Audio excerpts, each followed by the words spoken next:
Good morning, everyone, and welcome to the final day of a beautiful week. I hope that today is going to be a good ending to, I think, what has proved to be a very refreshing and enriching experience just from some of the feedback that we've already received. So we'd like to open today with a spoken word by Ntombi Charlie from Siab, and her poem is called Precious Treasures, I think, yes. So Ntombi, are you ready for us?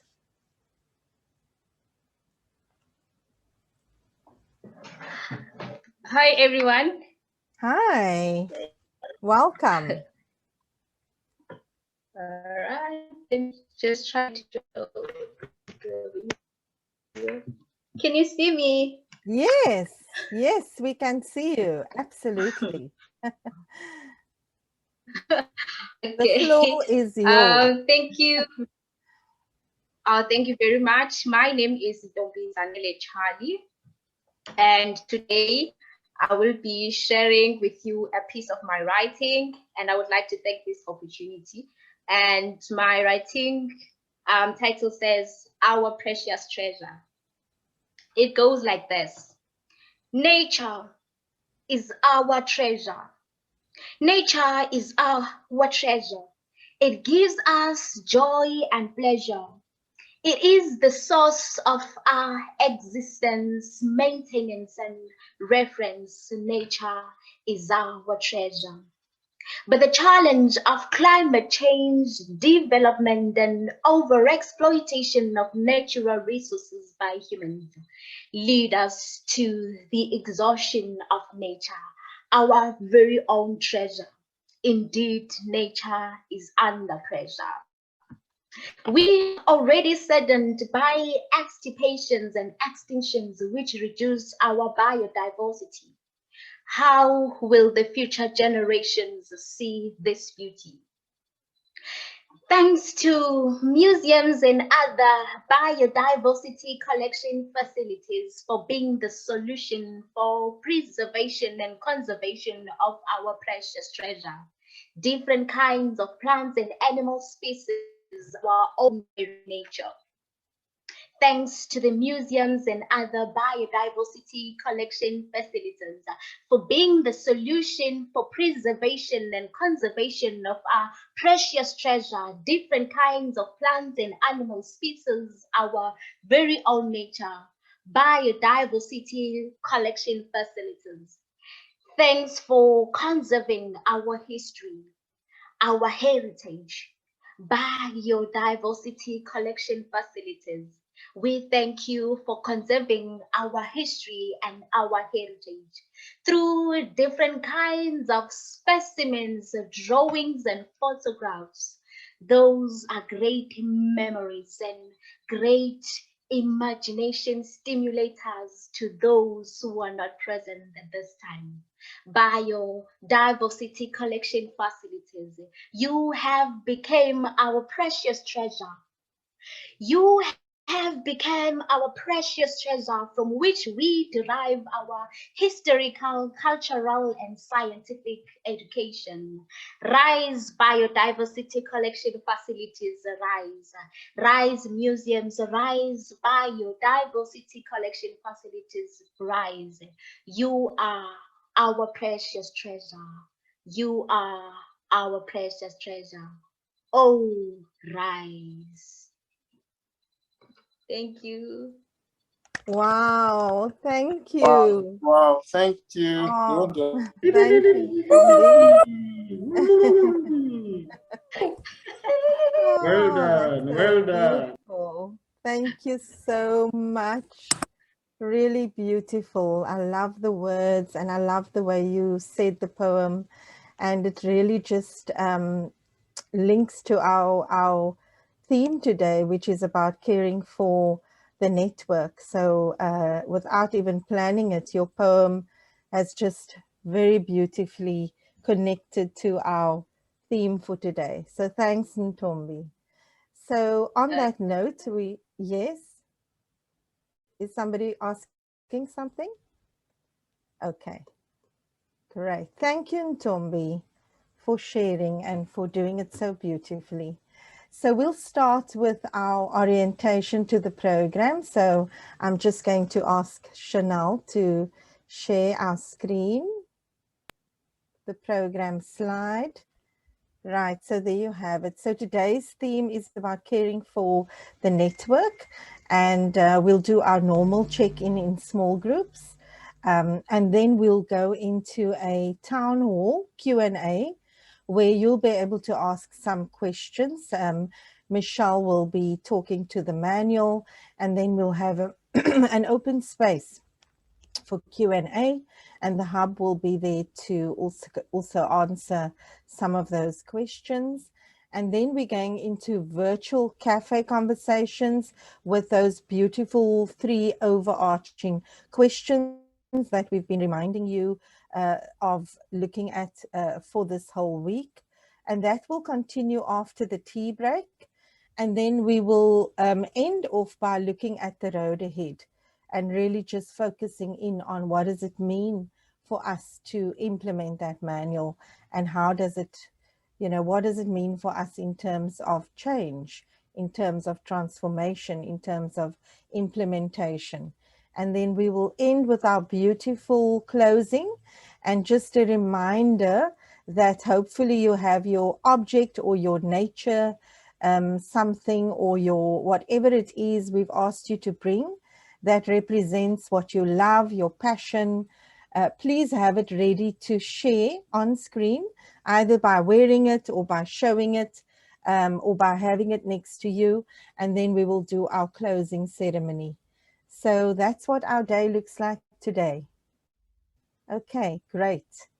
So Tom is just loving all the feedback there from everybody in the chat. That's wonderful. So I'm going to ask, I'm going to hand over to Chanel. Chanel, can you put the check-in slide again? Thank you. Okay, so there we have our check-in slide. And so I think we can do small groups of 4 today, Chanel. And so again, we want you to do the same thing: name, role, and institution. From yesterday, a new learning insight, a question that arose. And then what did yesterday reveal about how we are caring for our institutions and our practice? Okay. And so at the end of the round, again, we would love you to bring some themes, 1 or 2 themes that you will share in the chat. So if somebody could just do that after the check-in. Okay, so I think we're going to do about 15 minutes in the check-in. Okay, so Chanel, will you just put us into groups? And again, please try to join those groups. Don't stay in the main room because you're missing out. The idea is really to network and connect with your colleagues. So please click the link and you will be brought back automatically. So you don't have to be afraid that you're not going to be back in the main room. So just join Breakout, and then after 15 minutes, Chanel will bring you back. Okay, thanks, Chanel. Thank you, Des. I'm going to open the rooms now, so just click on the pop-up that comes on your screen. Okay, welcome back to all the smiling faces. So wonderful to have you all in the room. So we'd like to hear from you what emerged from your breakout sessions. If you could please, again, just post in the chat, what are the themes that are coming up from your breakout sessions? So we'll just give you a minute or so. Feeling of togetherness, thanks, John. And being part of something bigger, yes. Yes, Liesel says we are working together even if we are apart during COVID. The forum is bringing many people together. Lovely, interconnected, beautiful. So that's really a theme that seems to be coming through. Yes, the NSCF has been money well spent. Thanks, Christina. Ian says managers are often not the right people to lead transformation. Yes. Also working towards a common goal, finding solutions, not problems, passionate people, sharing the same experiences, part of a whole, the power of words through poems and communication, getting stuck with challenges instead of solutions, yes, instead of looking for solutions, the various type of work that people are doing and publishing, mind-blowing. Yes, we agree we all need each other for support. Our collections are more important than we realize. Absolutely. I really enjoyed the session that I attended, and it was so interesting to hear about some of the interesting findings and work, and how it contributes to our society and our world and our understanding of the future.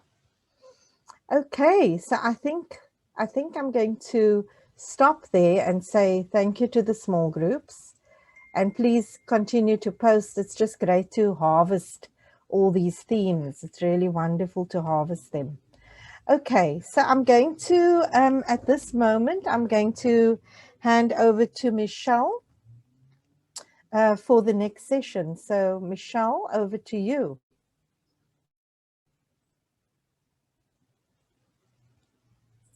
You're on mute.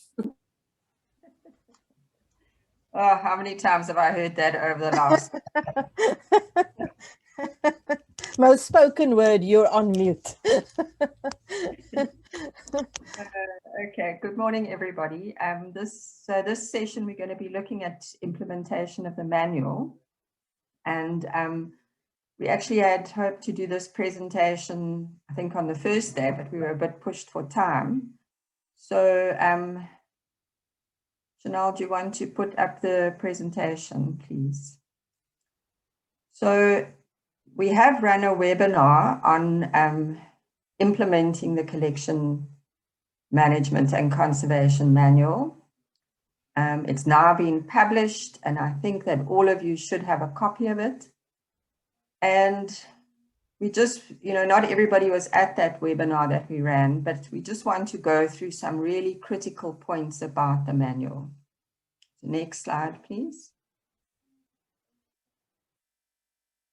So it's now been published, and those of you who've received it, it should be everybody will have noticed that it's a big, chunky document. It's 340 pages and 10 chapters, covering everything from the time that you go out to collect material, to accepting it into the collection, to loaning it out, to caring for it, to thinking about disasters, permitting, ethics, and the possibility that you may even have to de-accession or move your specimen somewhere else. Next slide. So copies have been distributed to all the participating institutions, and well done to Audrey for packing them, delivering, and to Fulu for also collecting all these pictures, and a lot of you for sending us pictures and posting on the WhatsApp group. It was really, really wonderful to see people getting their copy of the manual. That was great. I was on my way on holiday and I started seeing these posts coming into the WhatsApp group, and it was just so good after all that effort to see people having these manuals in their hand. So thank you, everybody. Next slide.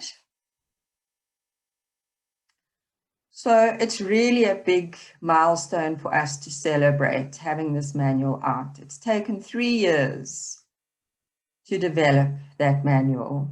And the list of contributors and credits, if you've looked in the front of that manual, you'll see it's 6 pages long. And that's because so many of you contributed to the manual. So reviewing information, discussing it with your colleagues, coming to the working group meetings, where the details that have gone into that manual were dissected. So discussed, debated, dissected. A lot of you submitted photos, and some of you even posed for photos. So that's the SIAB guys posing in their PPEs. Thank you for that. So this is really an NSCF manual. So it belongs to us. We've, as a community, all of you, we've worked together to put it into a document. It's not somebody else's. It's not another institution's. It's really ours. We've done the work. Right, next slide. So why is it such a critical milestone? Why are we so excited about this manual? It sets the standards that we need to work towards as a professional scientific community, looking after and using an irreplaceable research and decision-making resource. So we would have seen yesterday the value of collections and why they're so important. And we've looked at how we care for our collections, but we need to make sure that we set a standard. We can't all have different standards and different practice. So it's that credibility. It'll help staff and managers to know what to do and how to do it when it comes to caring for and using our collections and data. So it's guidance for all of us. It ensures consistency across collections, across staff, and across institutions. So within an institution, you can have the same standards and principles, and across institutions as well. And of course, that manual is also the basis for training so that we professionalize collection management and curation, so it can become a profession. Right, next slide.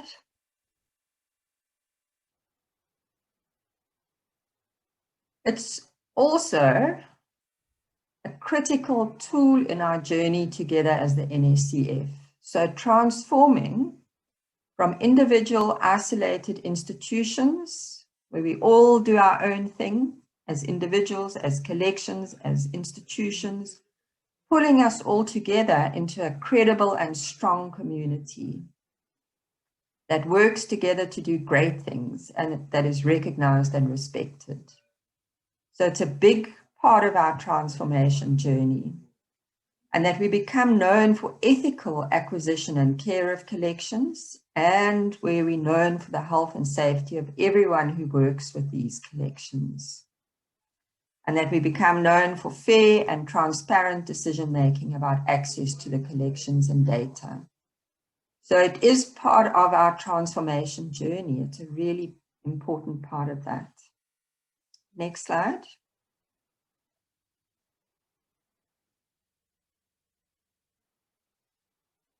But as I said in the webinar, and I think I might have said it other times as well, having the manual in your hands is just the first step in this journey. I've compared it to eating an elephant. It's a big document. There's lots of information. There's lots of changes that are needed in the way we work. And we've got to treat it like eating an elephant, one bite at a time. So the NSCF Hub will be coordinating and running a series of webinars and discussion groups and workshops to support institutions in implementing the manual. Staff at institutions will need to get involved in the discussions, in document development, and in making changes in practice. So it really is every single person at every single institution's responsibility to be involved in what we're doing in implementing the manual. Next slide, please. So this is just a slide showing some of the things we're going to be doing. And it's not just the hub. We'll be asking people from different institutions to also participate and contribute to our webinars, to our workshops, to our discussion groups, and to our tutorials. So for each of the chapters, we'll have a webinar, an overview of the chapter. We'll have workshops. How do you develop your policies, your guidelines, your SOPs? And then we'll have discussion groups where we offer support and advice to each other. And then we'll also have tutorials on how to do specific things. And because of our circumstances, a lot of that at the moment will be virtual. Hopefully later we will be able to move to having some physical sessions as well. But for now, we're going to keep moving forward and we're going to work virtually. Right, next slide. So we have also invested quite a bit at the moment in upgrading the monitoring systems for the environment, for other equipment, for accession registers and catalog books. So we have the NSCF has been able to allocate some money. We will be doing all of this training, and we have to actually be able to check on progress at the institution. So how far along are you in terms of implementing the manual? And so we will have another collections assessment. We had one in 2009, 2010. And so we'll redo that to monitor the extent to which the manual has been implemented. And there will be a report that comes out. It's really important to show progress and to be able to advise on where additional improvements can be made. So that will probably start early next year, because it will require that we physically, a team of people physically go to each of the collections. All right, next slide.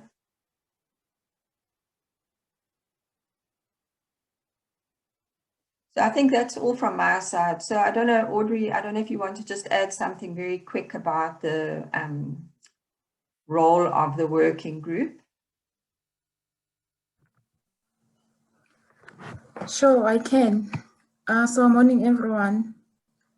The main working group is going to remain in place. Although the manual is done, we are going to meet once a year and not as often as we did when we're still developing the manual. And this will be for the same reason, to edit the manual the same way we were putting the manual together. So as you guys will be using the manual in the collection, there will be information or stuff that you think of that you must note on the manual pages there and jot down for the working group and I to then sit and discuss and edit the manual for the next version that will come out. And so, yeah. Also, this will be changing the way that you guys carry out the actions in the collections according to what the manual says, or according to what the standard really is, not because the manual says. And so it will be important to note some of the things that will be missing in the manual that will go in there. And if you can move to the next slide.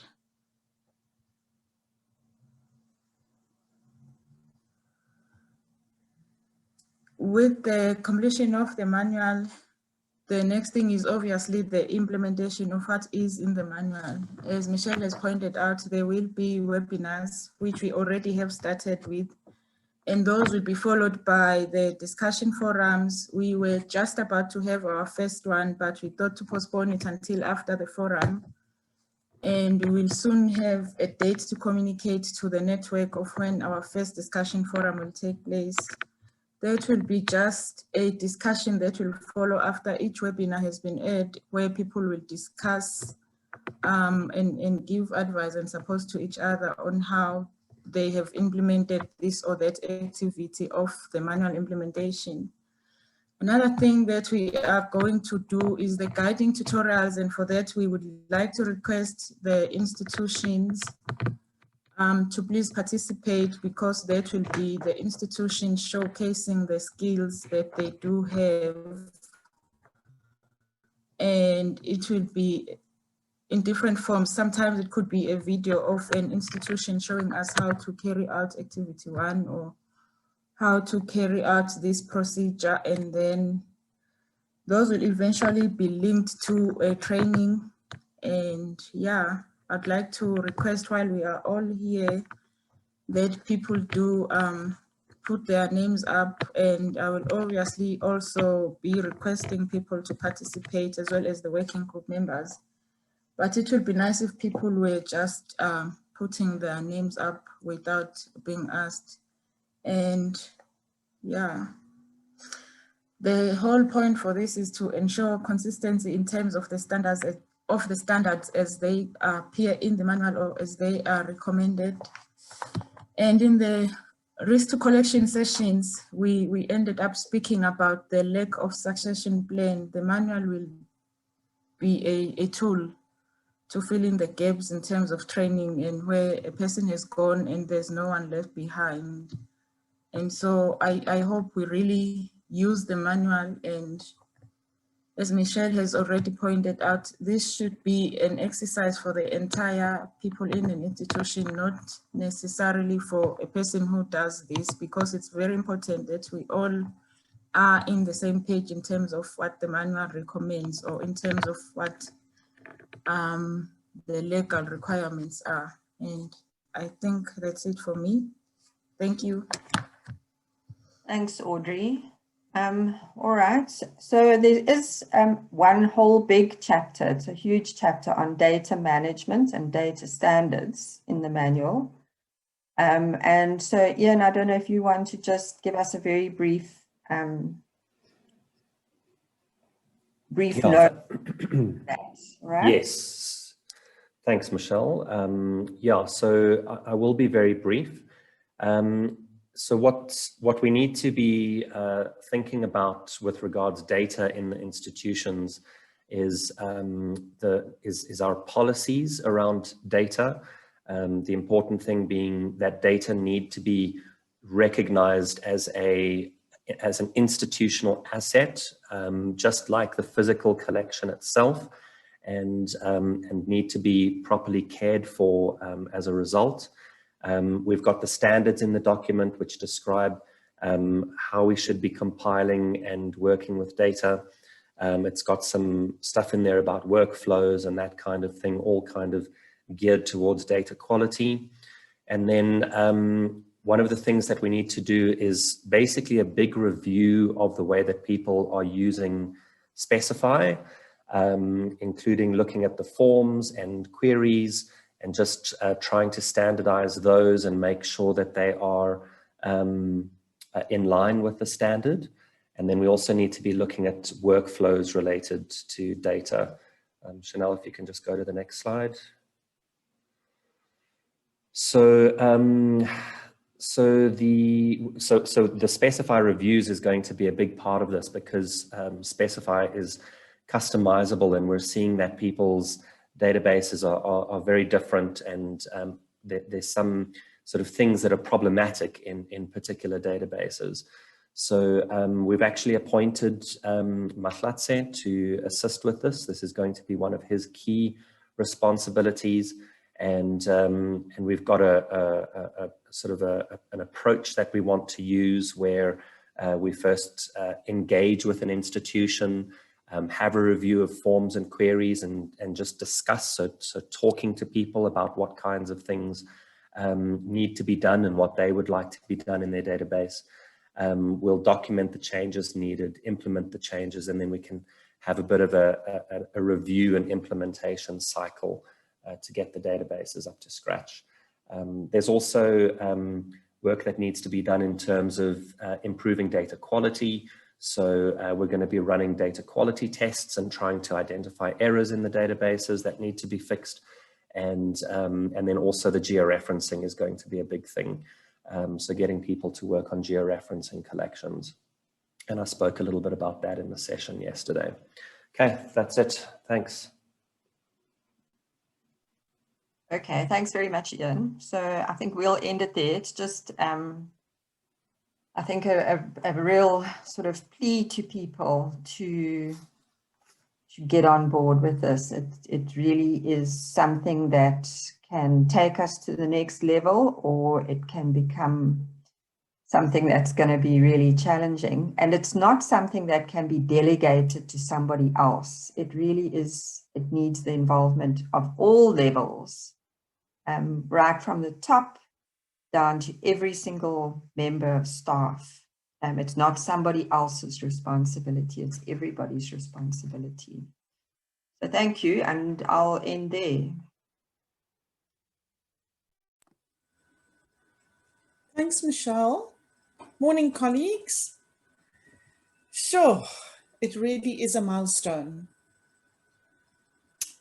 And I think the idea is for it not to become a millstone. That just popped into my head right there.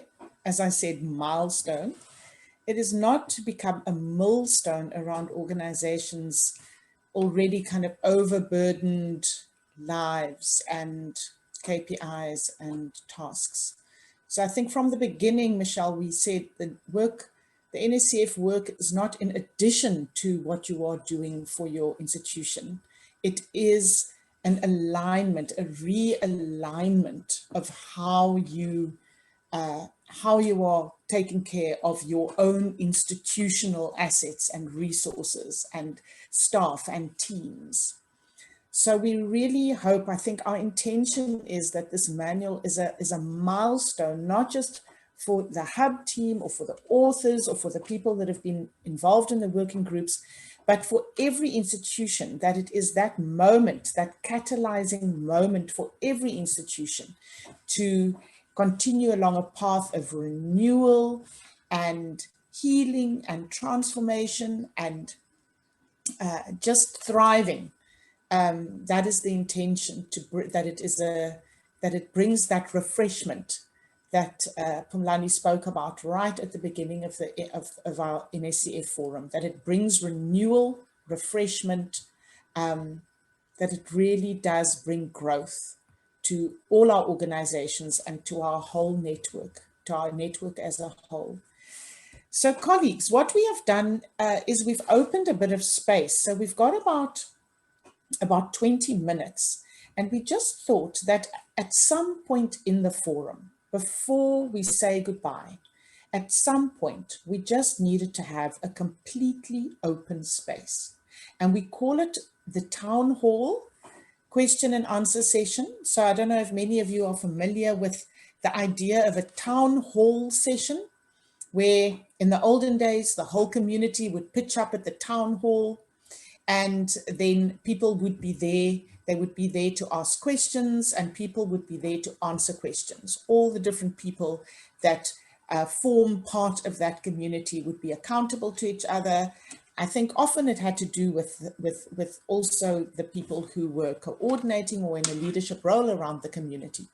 So we are having an open town hall space now, so that if any of you, and I see we need 90 people in the room, if any of you are still sitting with a burning question that you haven't had the correct space in which to pose that question, if you haven't had an opportunity, if there hasn't been in one of your check-in groups or in one of your breakaway groups, if there's something that has come up for you, something that you feel very strongly about, something that got triggered for you during these last 3 and a bit days of engagement and conversation, something that's pressing on your heart.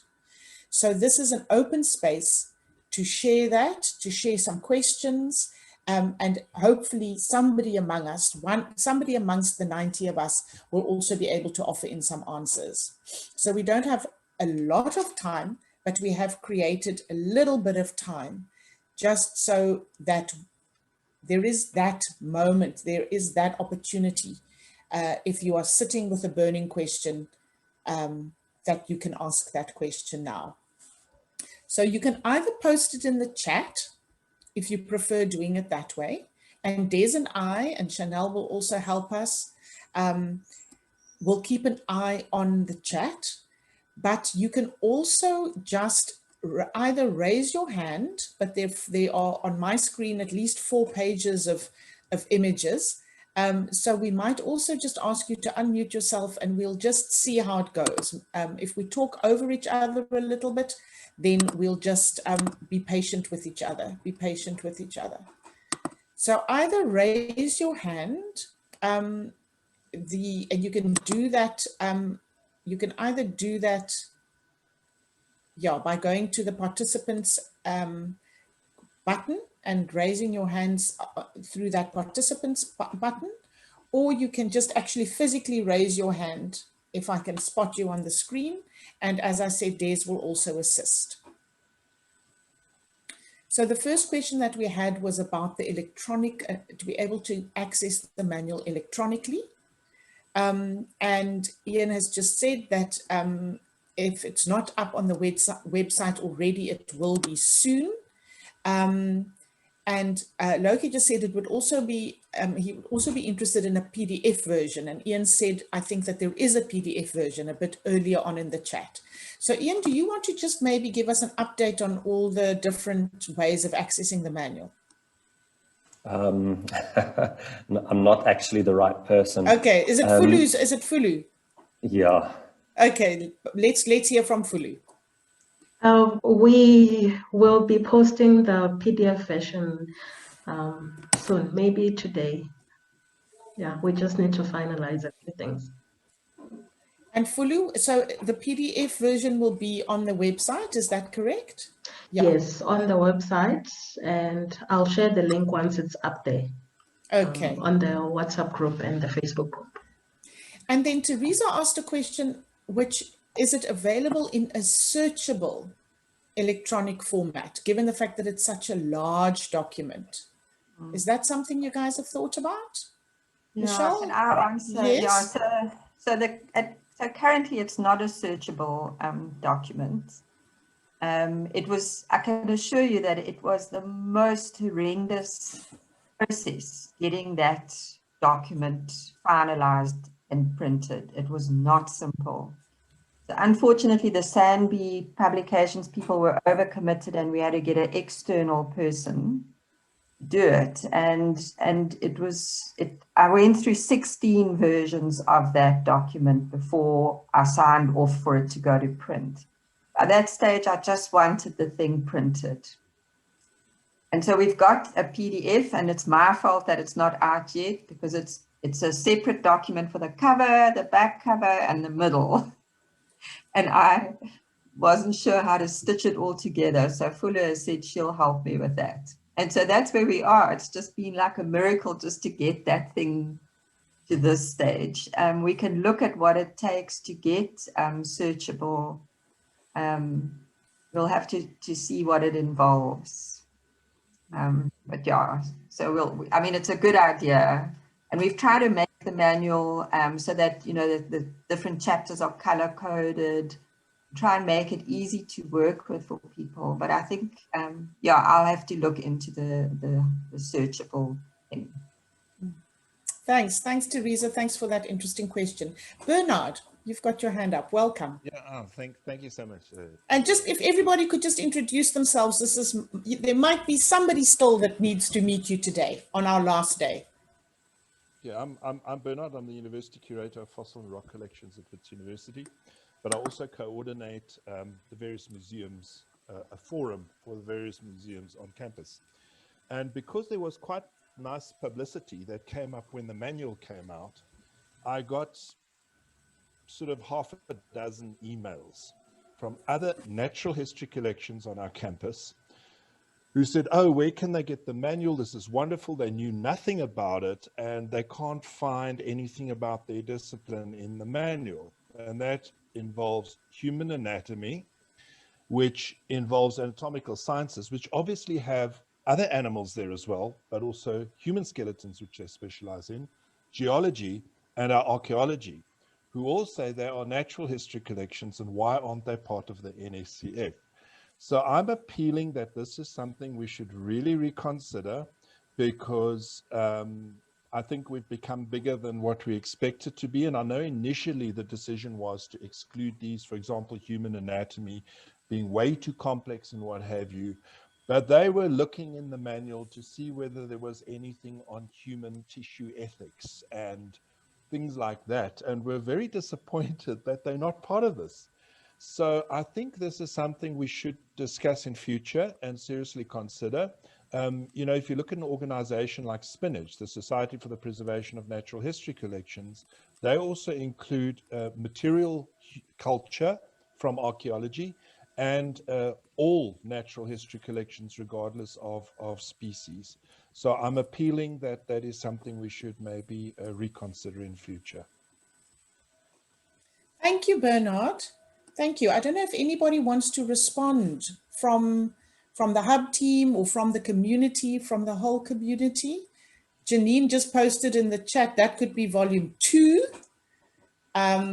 Renee says she agrees with Bernard. So we've noted that. It's something maybe for the reference group or the coordinating committee or the advisory committee. Maybe the advisory committee needs to also then think about the extending the scope of the mandate. Of course, once the scope of the mandate is expanded, of course, it means more resources is needed, etc., etc. It's not just, one can't just expand the scope of work without there being some kind of additional support. So there are all kinds of implications for that. But wonderful, a wonderful, wonderful example of catalytic change, an example of catalytic change in a larger system.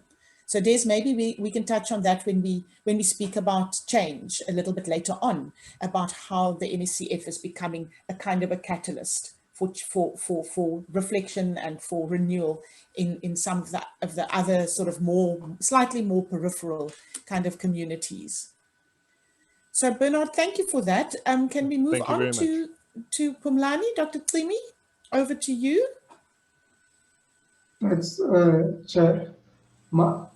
My question is basically coming from the suggestion that was made by Ian when he was discussing whatever was discussing with our one of our staff members, Somi. He suggested that we need to have a PC dedicated for the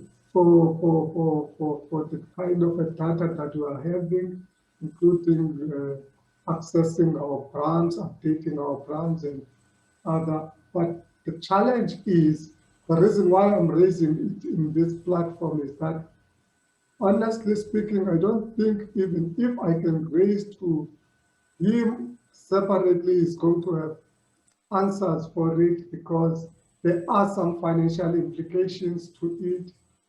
When we look at our budget as a herbarium, we don't have those funds available for that kind of a PC, which will only be dedicated to that, to the data, to our data. As much as we see it as important, something that we need, but how can we make it possible to have that kind? It's something that we can be assisted on, so that we've got it available, because the reason behind is that information that is on grounds needs to be updated almost on a daily basis, and it cannot be mixed with some of the work that you are doing in your PC. That's why he suggested that it has to be a separate PC which is available in our institution. I'm throwing it to this forum. I don't have answers for it. My hands are tied. Thank you, Pumlani. So, yeah, so it seems like, I don't know to what extent that is common amongst our 16 different institutions, or whether that is something that only applied to certain of the institutions, but a call for a dedicated piece of hardware that can be dedicated to the data management functions. Can I Ian, you speak wanted to that? to respond? Yeah. Yeah, so I think this is actually something that is relevant in some of the other herbaria. What's typically the case is that they run Brahms on a particular computer at the herbarium. And what I was saying earlier is that, like, you know, we need to kind of just up the seriousness that we give to these databases. It can't just be something that runs on a machine somewhere. And so if we look at the models that some of the museums are using, so if we look at SIAB, for example, you know, they've got a whole server infrastructure that they use to run their databases. So the database doesn't belong to somebody in the institution. It's not a particular person's interest or anything like that. It's actually an institutional thing. It belongs to everybody. And so what I think, so I hear what Pumlani is saying is obviously they don't have the funding to do something like that. But what my thinking is that we actually need a server. So it's not a dedicated computer. It needs to be a server, and that server must be running backup routines, and it must be that Pumlani, Some, and Tony can work from the herbarium. They can work from home. They can work, if they're in an overseas conference, they can all access their database without a problem. And I think we need to look at some kind of solution that will enable us to do that for herbaria. I don't know what it is, but we need to look. Thanks for the explanation. No.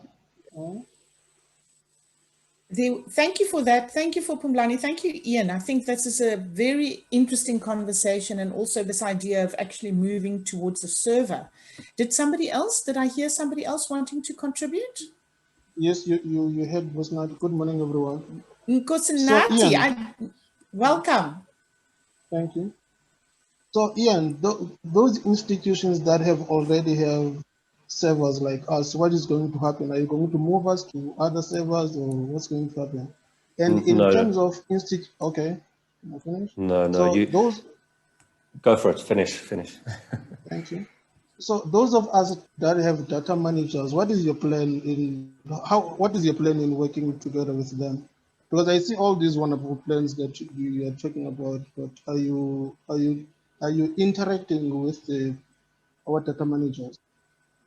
So so I mean, I'm in communication, well, with several people in the different institutions, and so to answer the first part of your question, the institutions that have got servers and things like that's exactly the kind of setup that institutions should have. They're you know, that's not something that needs to change, and we're certainly not wanting to move an institution's data away from that institution, or kind of move it to the NSCF and be, you know, be like, you know, it's not the NSCF's data, it's the institution's data, and the NSCF can facilitate when necessary. We can provide a service when necessary, but it is the institution's data. And yeah, I mean, we are certainly going to be engaging with all of the institutions in terms of changes that need to be made. Like I said, we've got Mahlatse who's going to be doing that. And maybe I can also just make a mention at this point that we're using a platform called Asana. You know, Michelle was saying, keeping track of all of this work and making sure that we're able to monitor our progress and keep track of where each institution is. I mean, that's a big job in itself. That's one of the things that Mahlatse has to be doing. He's got good experience with that. He was previously the FBIP data coordinator, so he's used to working with lots of different people. But we're using Asana as our platform, so it's a really nice platform. We've got the same kind of formula that we want to apply in each institution. So we've got a template, and we're obviously going to adapt that to each institution's particular circumstances. So yeah, so we will definitely be engaging. Thank you, Ian. Thank Thanks, Nkosinati, for that clarifying question. Okay, so we've got about sort of just under 10 minutes left. If there are any other burning questions, I see Alex's hand. Alex, I think you can go. I'm not seeing any other hands right now. Hi, Alex Holland, postdoctoral fellow at the Albany Museum, Freshwater Invertebrates, working with river flies.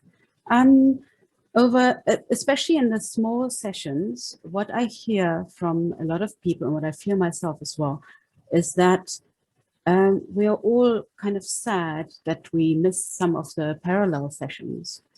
And at the same time, watching the videos is just not the same, because you can't really engage. So my question is, okay, that's point one. Point two is that having the forum once a year is also quite a long time. So I'm wondering if we could maybe have some of the sessions in between, Ian. Just, especially the ones where a lot of people feel that we've missed them, just like one session halfway between now and the next forum. I don't know, just something that I picked up. Thank you, Alex. Thank you.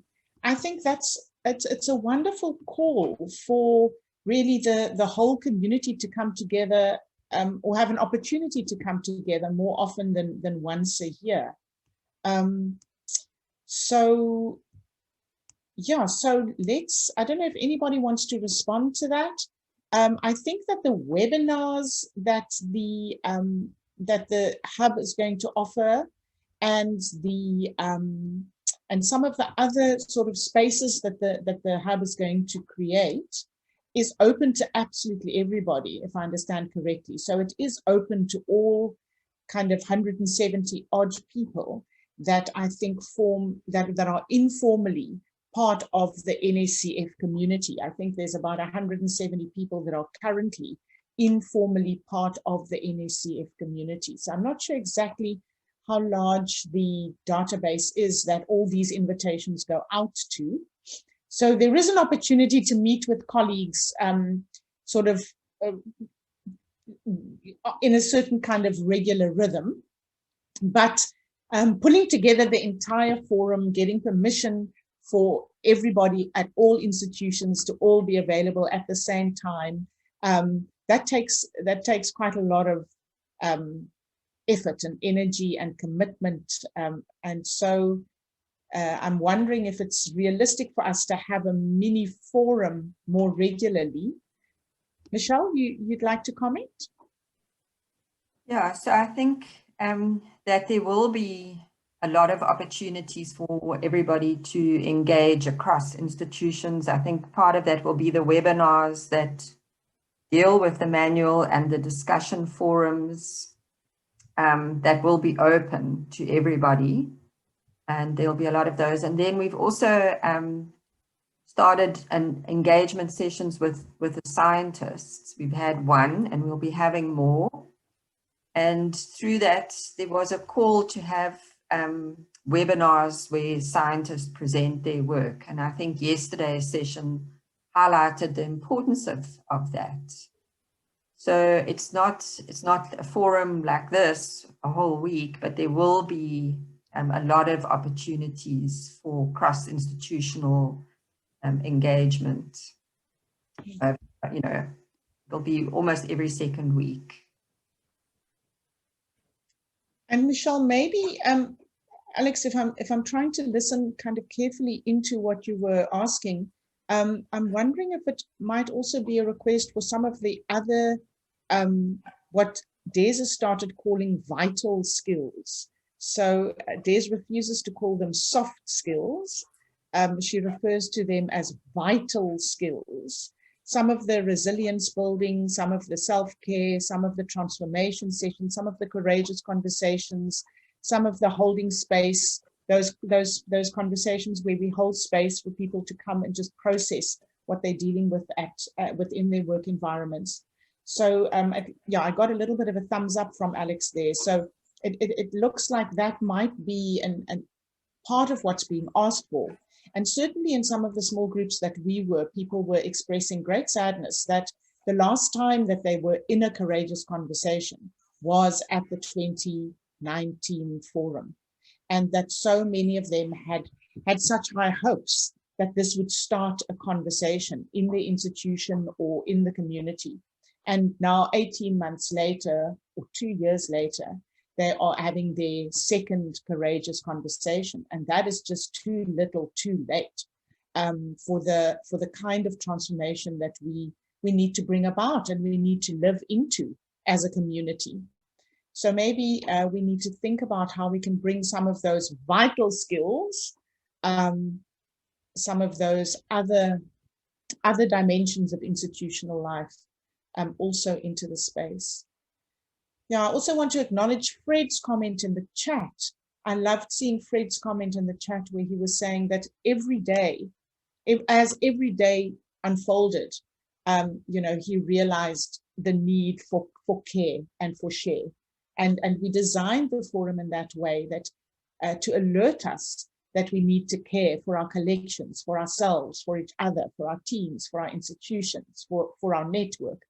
And so it's a much more complex kind of set of engagements than just the technical outputs around our databases and our research, etc.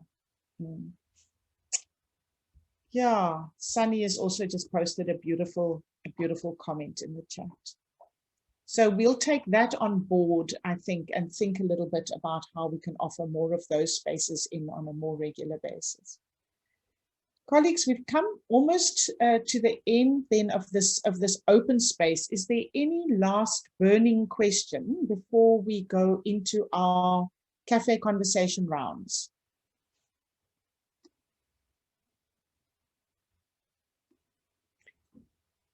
Okay.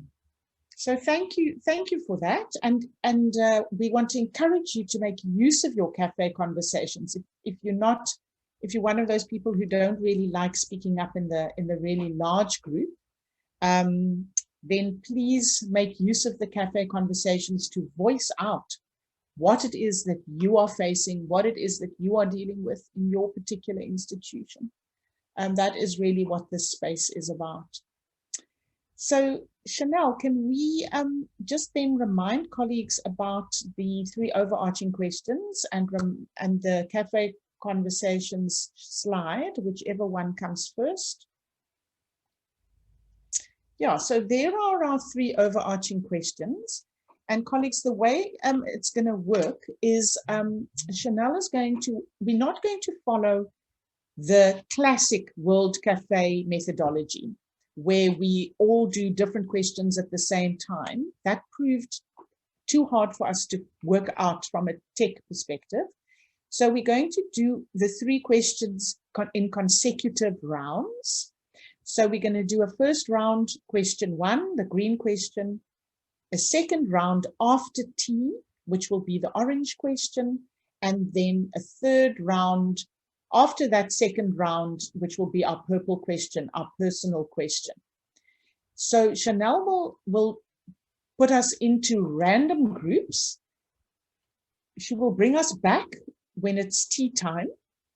And then at 11:15, we'll just clarify the timing for you. At 11:15 after tea, when we're all back in the main room, Chanel will then mix us all up and ask Google with its algorithms to help mix us all up and put us in new groups for the second question, and then do the same for the third question so that we're in a new group for the third question as well. We're not capturing what comes out of these conversations. That is not the point of the conversation, to capture anything. The point of the conversation is for you to have it and to reflect on it for yourself and to engage on it with your colleagues. So the first question is this green question about how ready is my institution to actually embark on this implementation process.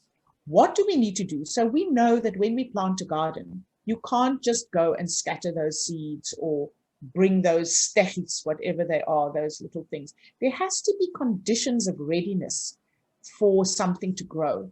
And so we ask this question, what do we need to do to create readiness? What do we need to do to embark on this journey together? And in some institutions, there needs to be greater psychological safety. People need to be able to speak out. In some institutions, there has to be more participation. The hierarchy has to be challenged. There has to be more space have to be made for the voice of younger staff, of junior staff, of all staff. There has to be maybe a culture of being a culture of agency, of people being, people feeling that they can take initiative, that they can offer their talents into their space. So what might be some of these conditions that we need to create? And that is our first question. After tea, we'll go into the question around how we support and collaborate each other and how we make use of the support that the hub team wants to offer us. And our third question is around, what is it asking of me personally? What is it asking of me personally? In our courageous conversation yesterday, we also got to that place. What is it asking of me personally? That is where it all starts. Ian, you have your hand up. And now we can just go to the next slide while Ian asks this question. I was just going to ask for the breakout rooms. Should us as the NSCF hub not be in the breakout rooms? My thinking is that probably not.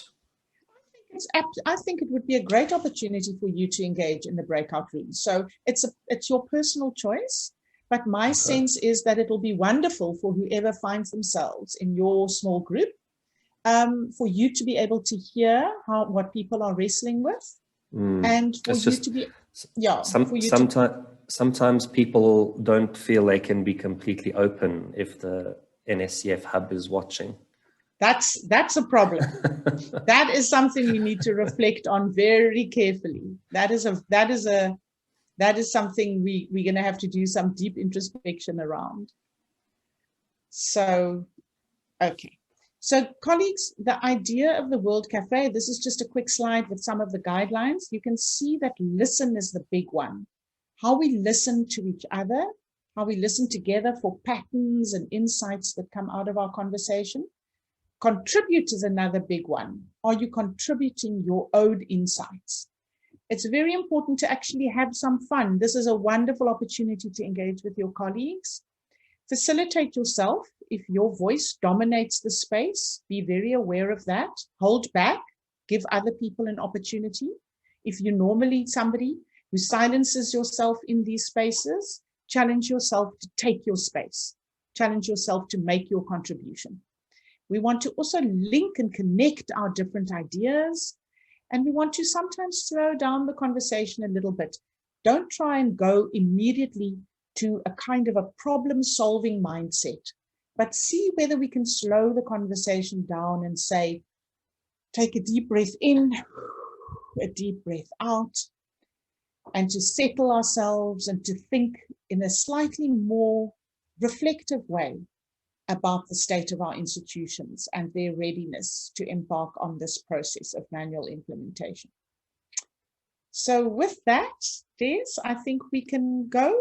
We will be in this first round for half an hour, and Chanel will bring you back to the main room for a tea break at 10 to 11. So you will have your 30 minutes in your first round, and we'll be meeting in groups of 4 or 5. So in the chat then, how could we create the conditions for the different institutions to support one another, to collaborate on this implementation process? It's something that, a theme that has come through the NSCF from very, very early on, this idea of regional collaboration. And what we have seen, I think, this week, and maybe, I don't know, I think Des was never a skeptic. I was a bit of a skeptic, but Des was an absolute believer in the possibilities and the potential of a virtual forum. I needed a little bit of convincing, but we have seen how at times 130, 140, I don't know, I think at our highest, I think we might even have, yeah, I don't know, we were somewhere between 130 and 150 participants when we had the most people in the room.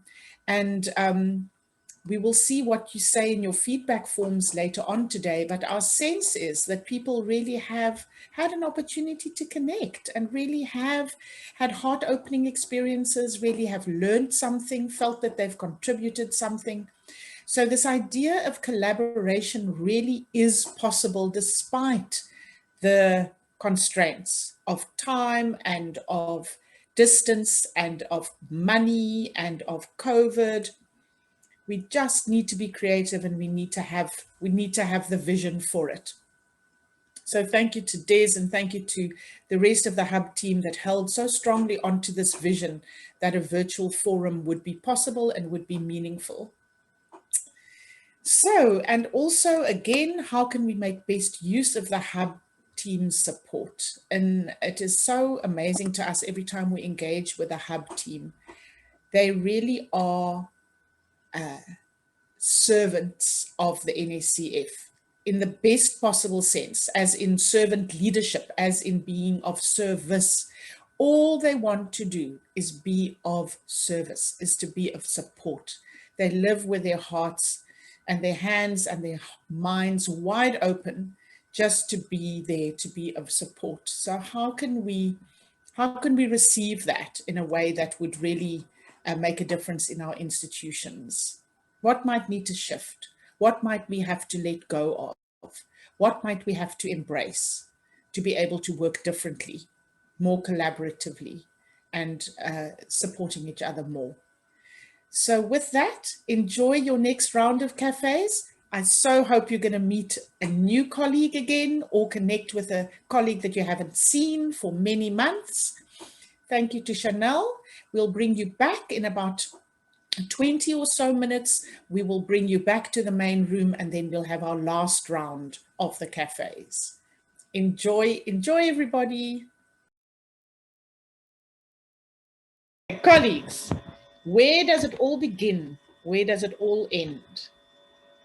With each of us in these little bone islands, these human bodies, these frail and at the same time resilient and courageous and noble and beautiful bodies.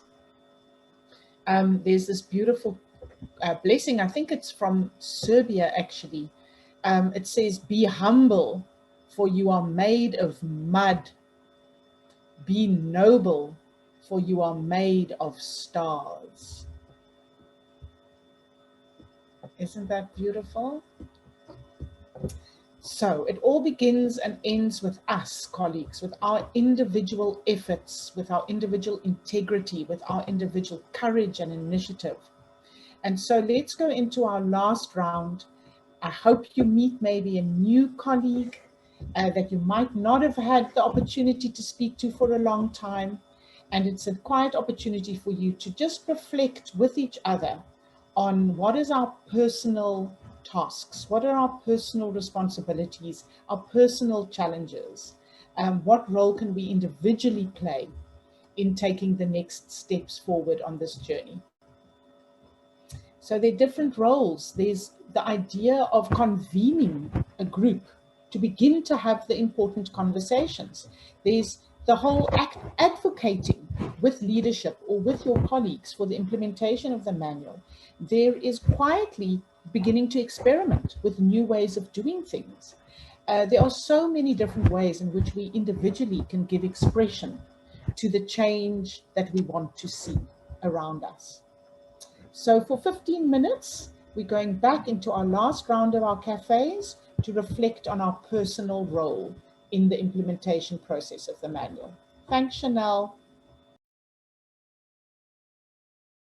Welcome back, everyone. So as we are returning to the main room, we would love to hear from you. How was your experience in the cafes? How was it to have 3 conversations with three different groups of people, and some people ended up with same people, and that's fine. So how was it for you? Please type that in the chat.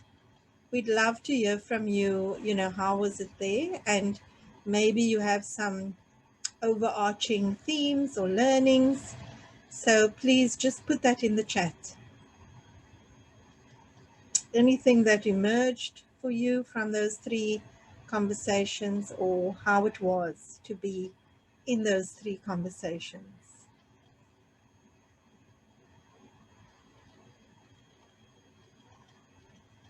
Okay, thanks, Safiso. Fruitful and eye-opener, different perspectives, great meeting new people, different approaches, very informative, productive, educational, insightful, interesting and enlightening. Yes.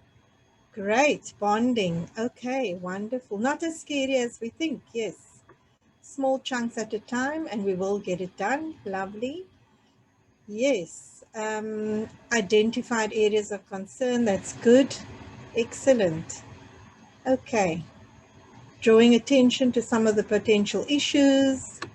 Loved learning from others. Great to find shared problems and solutions. Wonderful. Okay. Right. So I think on that note, we're going to move us forward now. And we'd like to just take us into the last session, which is really about the implementation, the road ahead, and how we move forward. So Chanel, I think we can just go to that last, change slide. Thank you. Okay.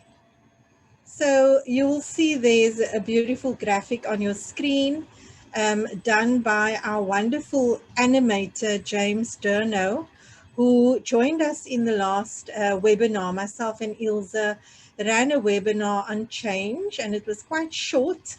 So we decided to make use of an animator to bring out clearly, what it is that we were sharing.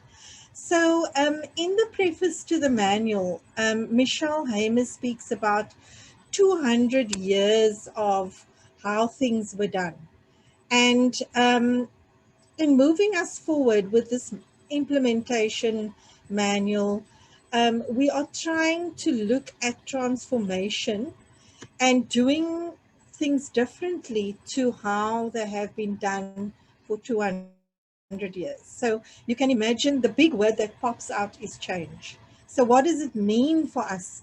What does it mean for us to be different, ways of working, to implement differently, to transform our institutions? Sorry. And so you can imagine that it can seem quite overwhelming to any institution to have to take this on. And some people have already shared with us, looking at the manual, how can I play a role? This is, is this a leadership role? And, how do I take this forward? So we want to offer here just a few short ideas, very quick ideas, and then we're going to invite you to also choose some graphics that stand out for you, because those of you who were part of our sessions before will know a lot of what's in here already. And yes, you can definitely all get a copy of this and print it and put it on your office wall. So definitely Fulu will make that happen. So we use the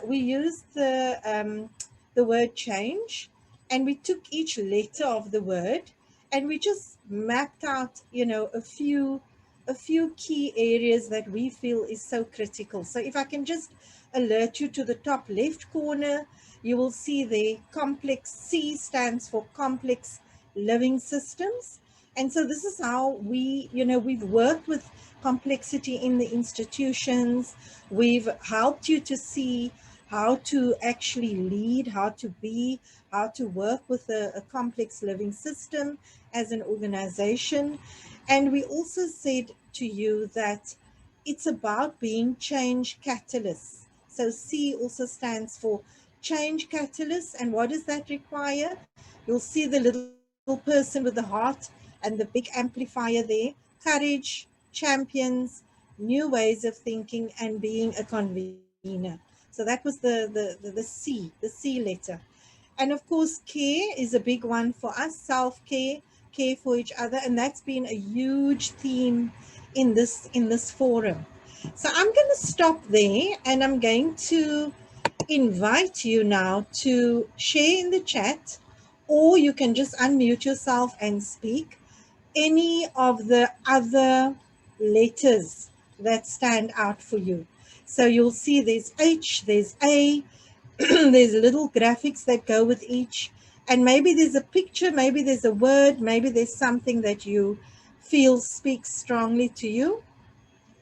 And we'd like you to just pop that into the chat and say something about, you know, I like this, and this is why, or this is what we need, or we also inviting you to share, to unmute and speak as well. So we'd love to hear your interpretation of what you see on this beautiful graphic. Liz, if I can just add, and we also welcoming questions. So if any of those words are unfamiliar to you, or if you are intrigued about what we might have meant by each of those key words that were captured, or if you want to add words, because I actually, after our Courageous Conversation session, realized that accountability should have been one of our A's. So accountability is a new A. That is a very essential part of a change journey.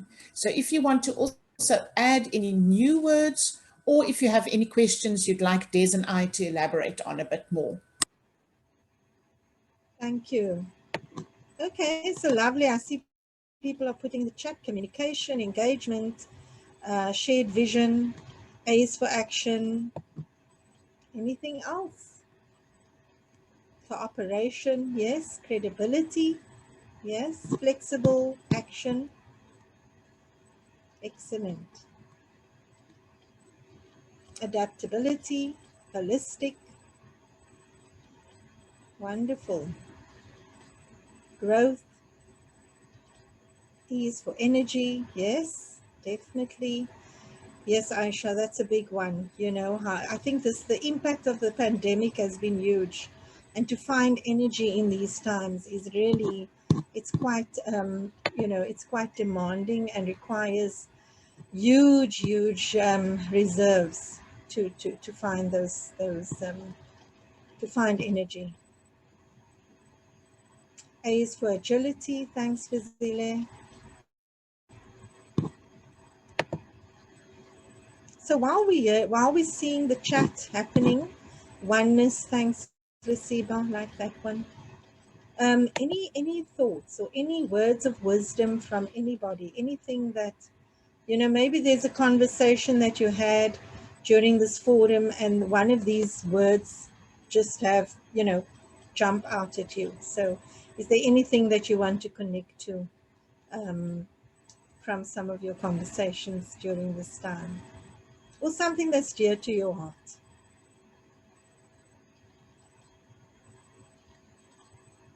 Action learning stands out. Thanks, Maxine. Yes, expand, mindset. Beautiful. E.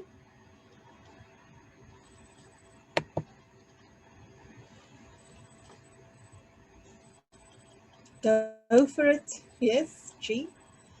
Absolutely. Okay, any others? Accreditation, care, and transformation. Thanks, Luann. Humane, yes, Alpheus, thank you. That's a big one for us. And I think particularly during this virtual time, how do we humanize our virtual spaces and engagements? Because we don't have that beautiful, full-bodied experience of being in person with each other. Alignment, thanks, Piwe. C is for self-care and caring for each others, for others. Thanks, Rendani. Beautiful.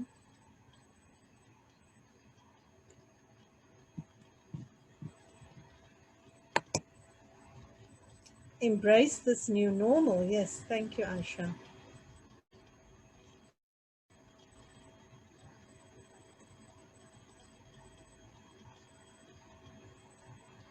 Would anyone else like to comment or share? Holistic, bringing different institutions to unity and have one goal, courageous to implement the change. That's a big one.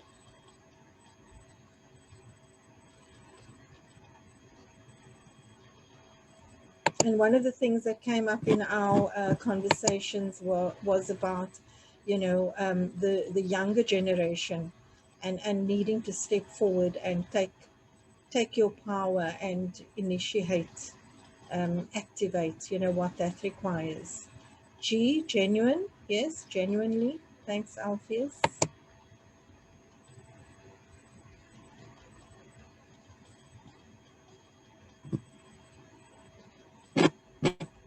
Anybody want to comment on anything?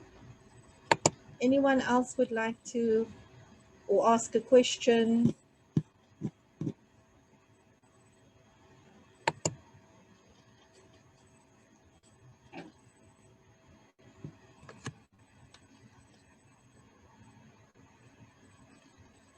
Yes, adapt to the changing world around us. Absolutely. What does that require of us? Adaptability. It's an easy word and we think it could be simple, but actually, you know, it requires a lot in terms of also giving up power and needing to hand over to the next generation. I think that's a big one. Anticipate, yes. We always say when we're working with an emergence, we must be able to also anticipate what's coming and be ready for that. Thanks, Renee. So in a time of uncertainty, it's very difficult to plan ahead because we don't know, you know, for sure what's going to happen in the future. But I think there are certainly things that we can anticipate when we, as many scientists are good at looking at patterns and seeing, you know, seeing patterns, seeing how something could play out in the future.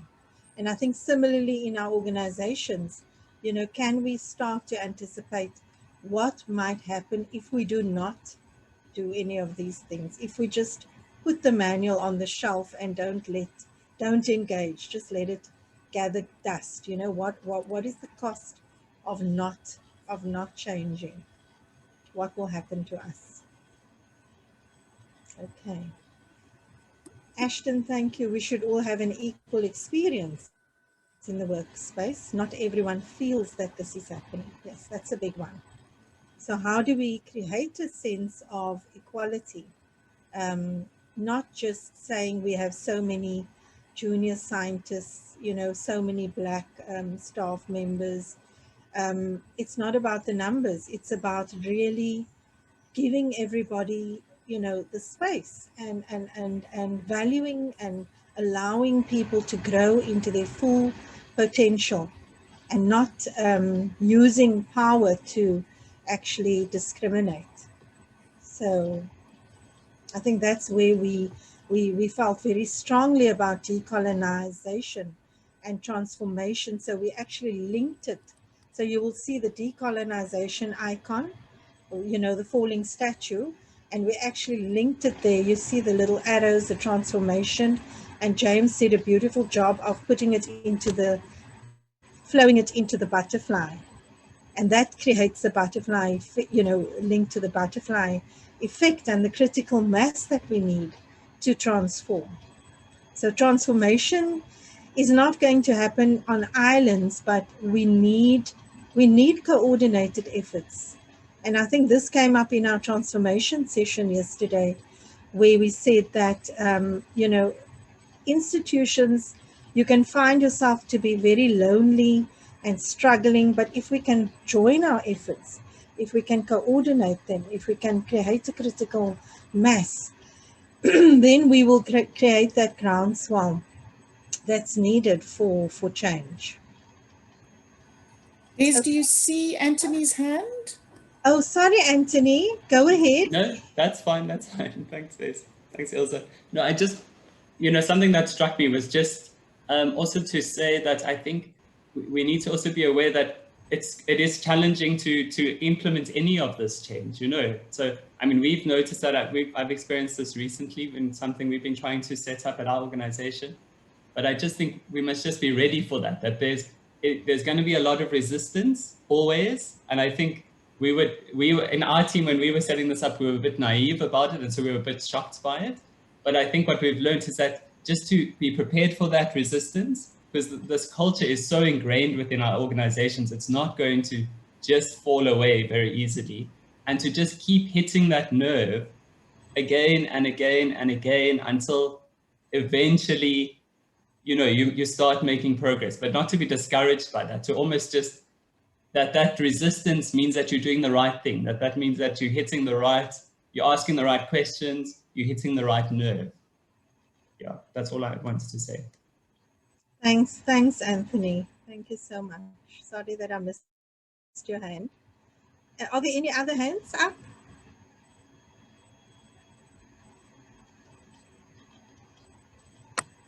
I love that, Anthony, that the resistance, if you could see the resistance, it's almost like when the body develops a fever, because it's kind of, developing its immune system is active, And so I love that idea that when you encounter resistance, for you to take that as a positive sign, that you actually beginning to bring change to the institution and to take strength from it, rather than to feel defeated by it or paralyzed by it. I love that. Thank you. Good. Okay. Well, thank you so much. I think if there are no other questions, I'm going to ask Ilse to just take us into the last little bit, the last activity before we move into our closing round. So, thanks, Ilse. Des. Thank you. And I think the last concept that I just want to leave us with before we do our little final activity is just, you'll see in the top left-hand corner of this poster, the whole idea of complex living systems. Complex living systems. So this is something that Des and I have been advocating for, that we've introduced readings, we've done as much as what we can with our different methodologies and with our different approaches to try and remind each other, because this mechanistic model is so entrenched in our consciousness, these hierarchies and bureaucracies, and it does serve some purpose. But we have to remind ourselves and each other that the organizations that we form part of and the network that our organizations form part of are all these interlocking ecosystems. And you all understand ecosystems because you all work with natural ecosystems. So we are living ecosystems that interact with one another, and that the dimensions, the elements that would help a complex living system to transform are very different from, in a mechanistic sense, if we're building a bridge, or if we're building an aeroplane, or even if we're making a cake and we know what the ingredients are, or if we kind of, plan out a certain project and it's all there beautiful on our little implementation plan. But that is not how life works. Life is messy, life is organic, and what it requires are the elements that we have identified on this poster. It requires, it's like cultivating a garden, or growing and plowing a field, or like raising a child, or like being part of a family. It requires those kind of human, vital skills. And so we hope that you enjoy using this poster. We've got it, as I said in the chat, we've got it in very high res quality from James. And so it can be printed out in poster size and it can be put up. And we hope that that you will take courage and continue to explore and investigate what these different elements of a complex living systems change and transformation process actually asks of us. So our final, so thank you very much. Chanel, we can take that poster down and we can just go to our mosaic of participants. So the last activity, and I think Alison has mentioned it already before, a couple of people have already mentioned it before. When we're working with a complex living system and we are needing to continue along the process, the journey of change, all we can do is take the next minimum elegant step. And when we say elegant, we don't mean that it needs to be a very fancy elegant step. We mean elegant in that almost mathematical sense, almost in that scientific sense, the next appropriate step, the next step that needs to be taken. So we want you all to reflect for a moment. What is the next? Minimum means make it small, make it small, make it achievable. So the next minimum, elegant, appropriate, necessary step that each of us individually, as we're sitting here this afternoon, have to take. So what are you going to do Monday morning, first thing? Or what are you even going to do this afternoon or on the weekend? Or okay, maybe Wednesday when you've caught up with your emails. But what is your next minimum elegant step? And what I want to invite us to do, and this is another little trick, and I'm so keen to try it out and I hope it's going to work. I want to invite all of you to go to the participants icon at the bottom of your Zoom screen.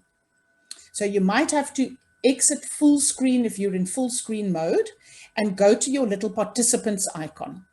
So then you hit on your participants icon and then you'll see it says find a participant.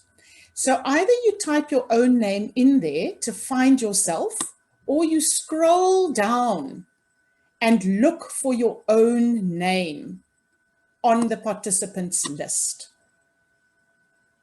Is everybody with me so far?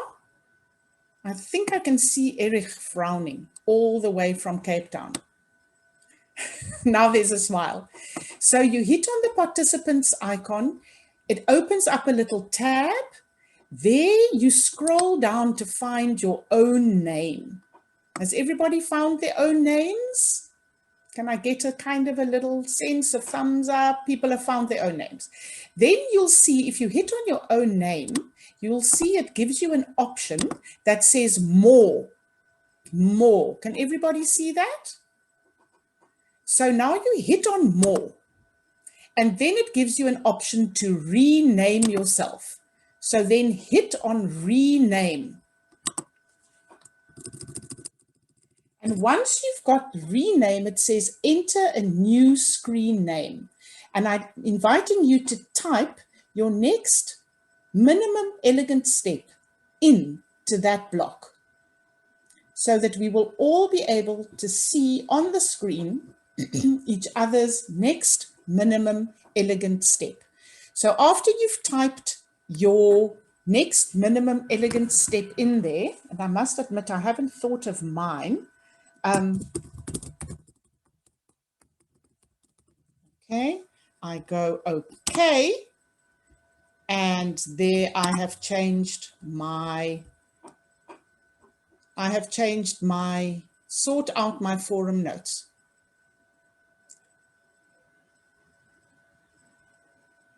So let's see. Meet with my team, says Ian.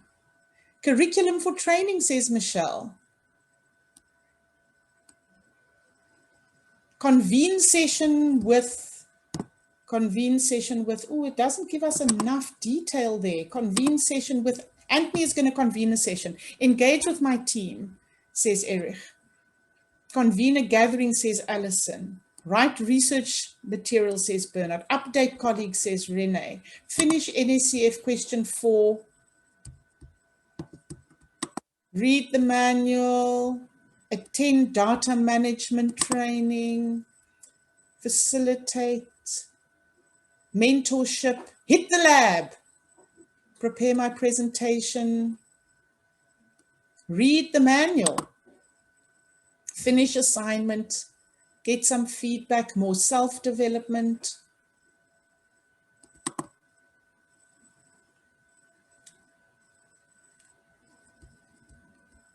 Avail myself, make myself available. Breathe. That's a beautiful one. Breathe. So I'm hoping that you are also able to just scroll through the 81 participants that we still are and just have a look at everybody else's next minimum elegant step. And when we feel lonely and when we feel overwhelmed, I'm hoping that you will remember these icons and that you'll remember that there is a whole mosaic of beautiful people and colleagues who are each taking their next minimum elegant step, of which your next minimum elegant step is one beautiful part in this beautiful flocking, this beautiful murmuration that we are as the NSCF. So thank you, everybody. So with that, back to you. Refresh and rest. That's beautiful, Des. Work on the value of collections. Thanks, Chanel. And there's somebody who's going to convene a courageous conversation. Fantastic. So with that, back to you, Des, to lead us into the closing round. Right, the closing 30 minutes. The closing activities. There's quite a few. The few closing activities. Not quite Thank you, everybody. You can leave your next minimum elegant step, or you can rename yourself back to your own name if you like, by just following those same steps. Thank you, Ilse. Okay, so I'm going to actually hand over to Fulu. So we're going to ask Fulu to announce the winners of the competition. And then Michelle will do a thanks. And then we'll take 2 minutes to complete the feedback form for this forum. And then we'll do our closing with our objects and the things that I asked you to bring something that has meaning for you. So I hope that you have that next to you. And then we will close at 1 o'clock. So we're doing well for time. Okay. So Fulu, over to you. Thank you, Des. So, are we ready to know who the winners are? I hope everyone is ready and excited.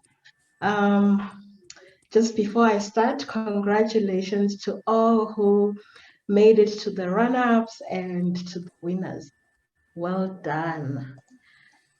All right. So, for the category funny or funny-looking specimen, the second runner-up will receive this prize, a feature everywhere, basically, and an NSCF branded mug. Right, and this is our winner. It's Ronnie Noka for the Radomis. And that was the submission, the motivation that Ronnie left for his specimen. He says it's the most funniest specimen. Congratulations, Ronnie. Moving on to the first runner-up, who will get the branded framed photograph that shows the competition that you won, a feature everywhere, and an NSCF branded mug. The first runner-up is, I feel like we should have drum rolls. This is Nongoliso for the puffer fish, the Zulu fish. Congratulations, Nongoliso. So moving on to the next one, the winner for... Nongoliso from IAP. Yes. Please can you mention that? Thank you. So it's Nongoliso from SIAP. Are you happy, Daniel?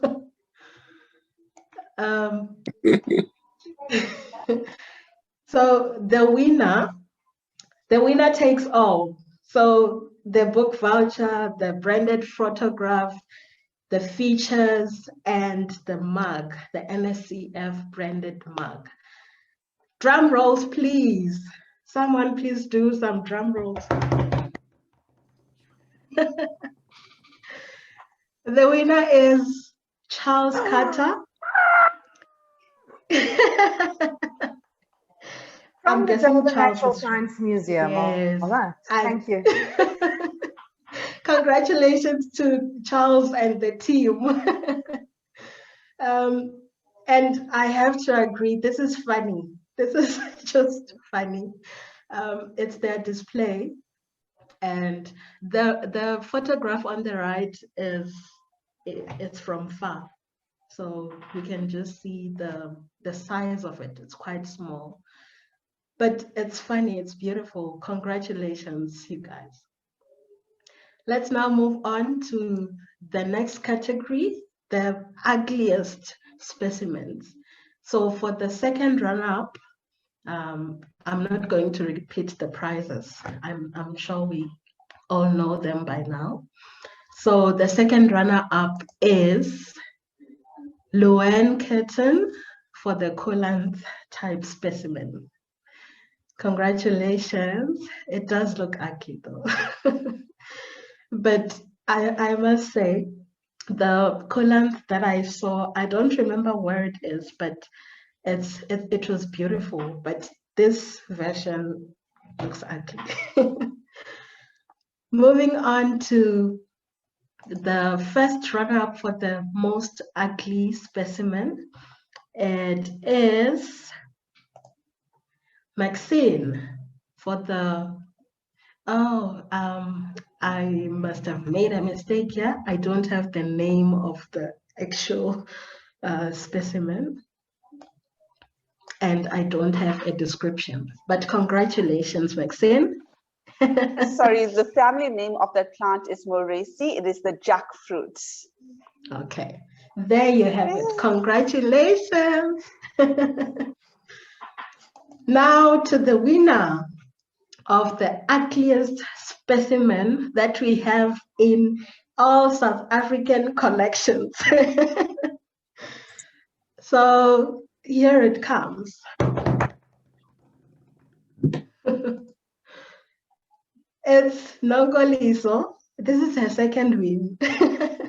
Yes, from Sayab. And yes, I was about to say that, Daniel. Thank you. Nongoliso from Sayab. So congratulations to the whole team. It's the frogfish.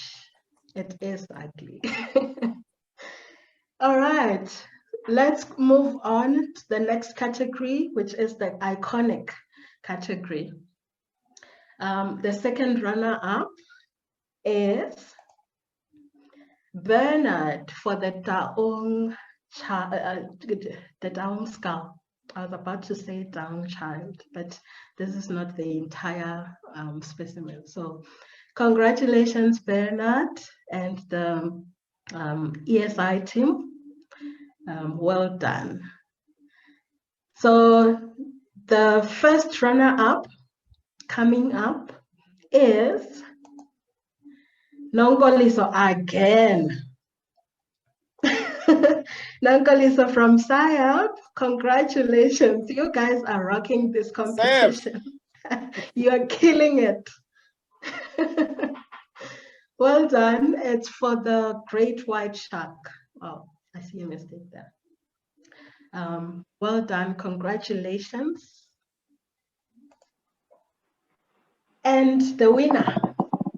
Let's go to the winner. Who is taking all in the iconic specimen?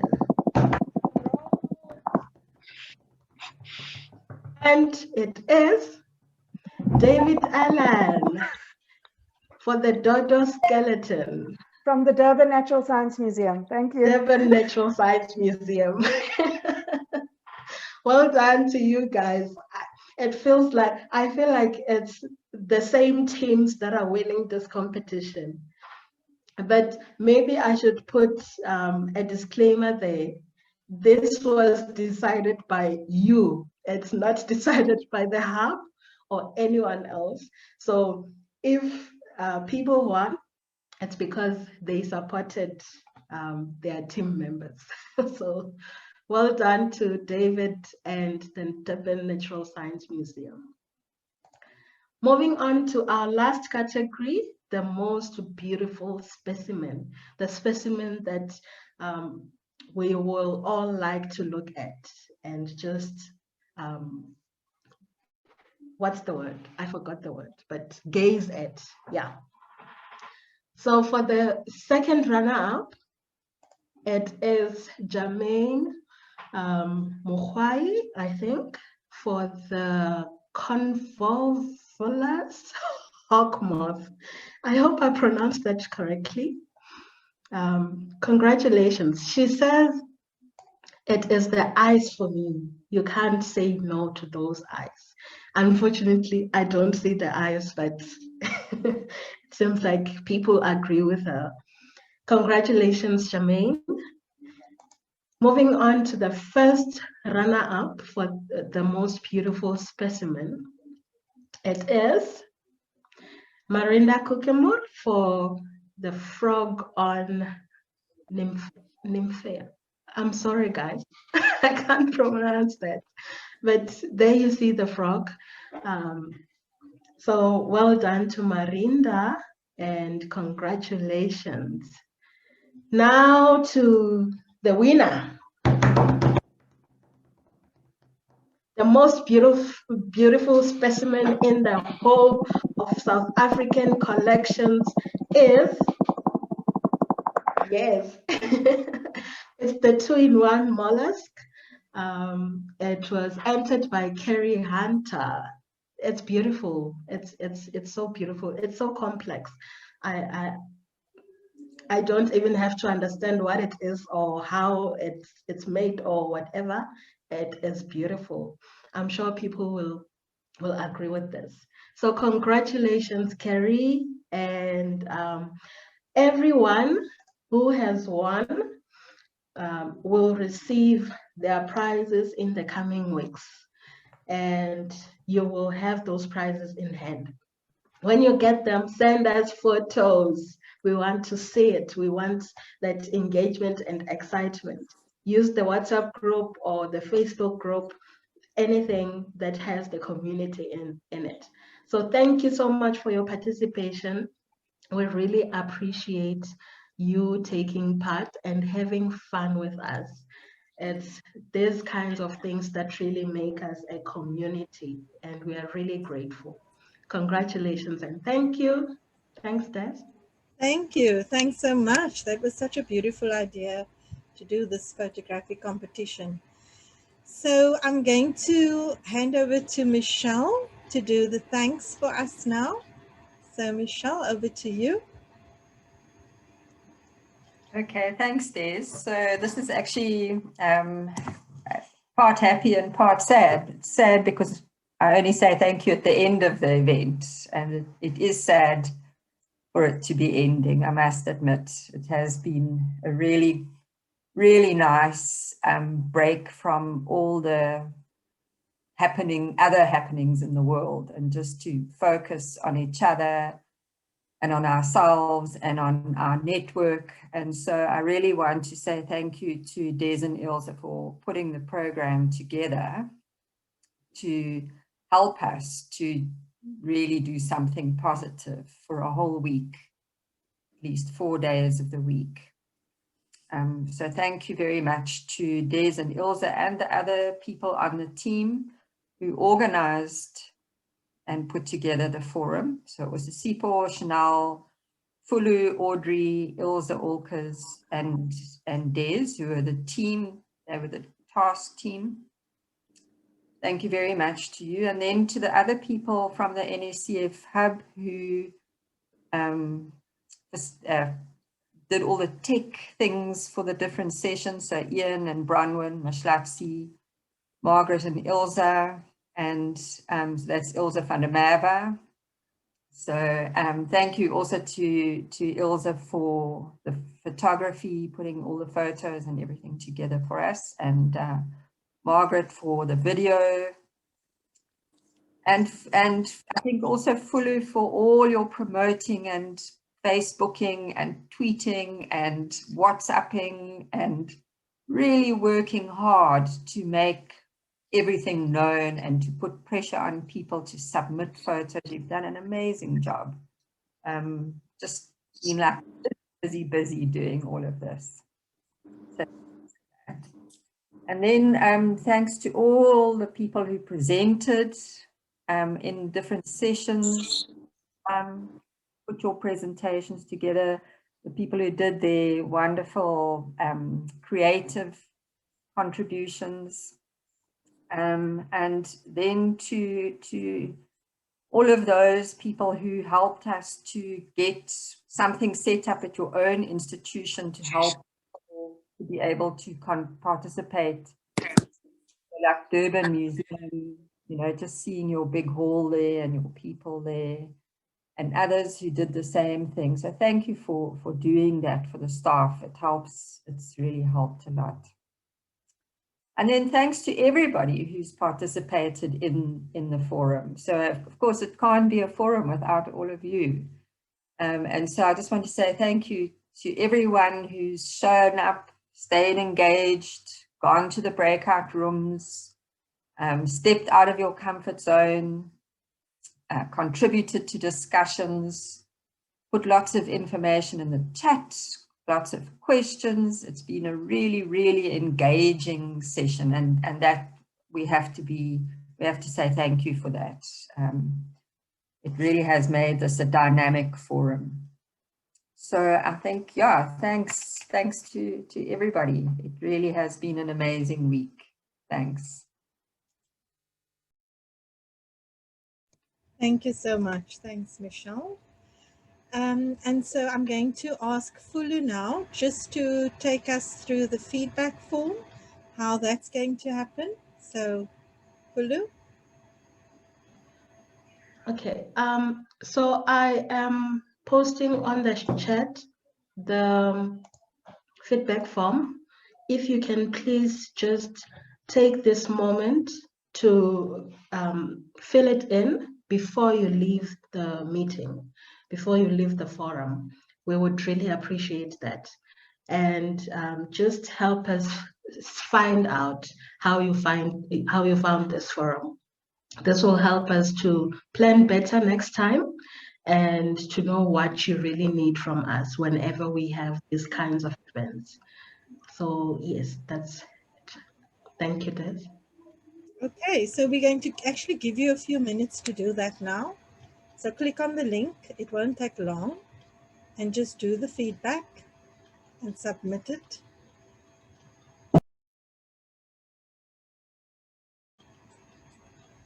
Okay, wonderful. So the last part of the closing ceremony is really for us to share something that we feel passionate about, that we love, something that's close to our heart, has meaning for us. And so I'm going to ask if we can do that now. We said you can, you know, it's something that you wear, it's something that you bring, it's something that you show. It's, yeah, it's anything that you feel passionate about and love. Okay, so that's the moment now. And then you can also put in the chat what you're bringing. Okay.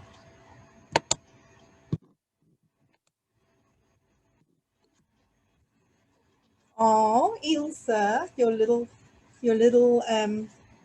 puppies. Oh, okay.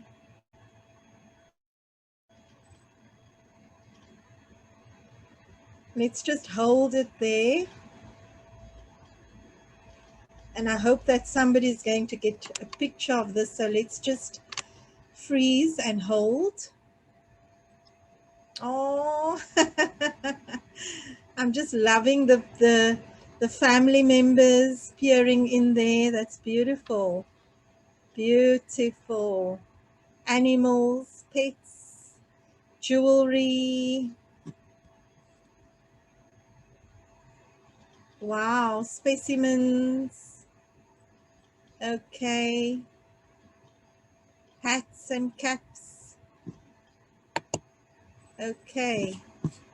Beautiful. Oh, it's so lovely. Really heartwarming to see all these images. Wonderful. Wonderful. And this is us. This is the collections. This is a very special collection of NSCF diverse human beings with all our interests. Oh, Chanel, is that the beautiful pet that always barks in the background when we're having our meetings? Yes. Okay, lovely. Beautiful, beautiful. Okay, that's so gorgeous. Oh, my heart is so full. I feel so blessed to see all of this, see the sides of you. So that's wonderful. So I think the last thing that I want to do is to end with a blessing. And so in our last coordinating committee meeting, I brought this candle and it has a beautiful flower on it, and I think it's a, it's the flower that you normally use for wishing, the one where you blow and it just sort of spreads. Someone must just tell me which flower that is. And then there's a red flower on here. I think it's a rose. So there are two flowers on here. And we lit this candle and I said I would bring it again to light it again when we come together. And so for me, this represents a blessing for us. So I'm going to ask Chanel to put on the blessing slide. And I'll just read that for us. So as I light the candle and lit the candle, I am bringing a blessing for wisdom, healing, and strength for those who are ill and need healing, for those who have lost family, friends, and colleagues, for all of our good health into the future, for all of our for a good and productive 2021, for innovative ideas to flow in the implementation of our work, for strength and resilience in taking the work into our institutional spaces, for real, meaningful, and lasting transformation in our institutional spaces, for leadership to come from anywhere, for a new generation to rise and take us forward as the NSCF, for new inspiration to come during the time we are apart. So on that note, I send you this blessing and we will see each other soon. Hopefully we're not going to wait too long for our next gathering. So thank you, everyone. Thanks for coming. Thanks for being here. Thanks for your time. Thank you, Ilse, for adding your blessing candle. And we wish you a wonderful Easter break and weekend. Be safe. Wear your masks and sanitize and social distance and come back healthy. And we'll see you soon. Thanks for a wonderful, productive week. Thank you. Ilse, anything from your side? Saying goodbye? Michelle, last words? No, we'll see you all soon and be in contact. Don't worry, you will hear from us. Right. Thanks, Chanel, for being the anchor, for helping us to stay together. Thank you. Bye, everyone.